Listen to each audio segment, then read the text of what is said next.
entire weeks is because our pension scheme is being aggressively cut to change it from a defined benefit scheme to a defined contribution scheme.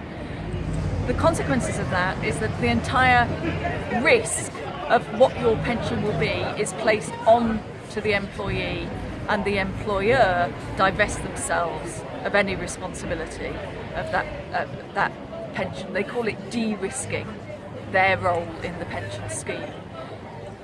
The material consequences mean that hundreds of thousands of higher education staff will lose hundreds of thousands of pounds in their pension come retirement. Now, pension is a deferred pay. It's what you put into the system that you are told you will get out at the other end. It's not the kind of icing on the cake at the end of your job, a pretty present that you take away. It's money you have paid into a scheme that you have been told what you expect to get out at the other end. And they are changing that. They are putting all of that risk into the market. Now, the reasons they do that is so that they say they can't afford it. They say the university sector can no longer carry this risk.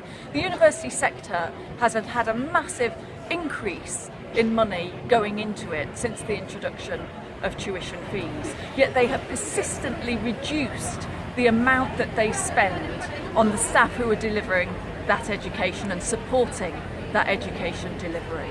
So it's a political choice they are making to not take mutual responsibility for people's retirement, to shift all of that onto onto the welfare state, push those problems into the background, like the ending of all other pension schemes. Now, what we're saying here is actually that's got to stop. All you're doing with a massively ageing population is pushing that into the future.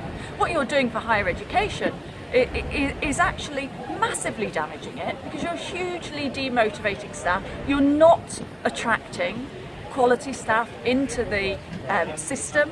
You end up with other choices that are being made, which are to massively casualise the profession at the same time. So students come in, at 21 they leave with £40,000 to £50,000 debt, and when they arrive, knowing they're going to go into that debt, they suddenly find a system where staff are demotivated and actually they're taught by hourly paid lecturers because that's the cheapest form of labour. The decisions that are being made here are about a marketised system. It's about the privatisation of higher education, just like it's the privatisation of many other sectors across society. And that means you really put profit over people.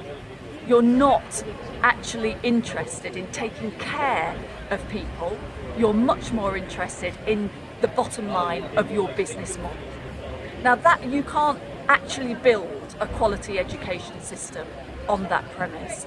And that's why people have taken an unprecedented move to lose 3 weeks' pay until the employers come back to the negotiating table and actually are forced to adjust their offer and to see things differently.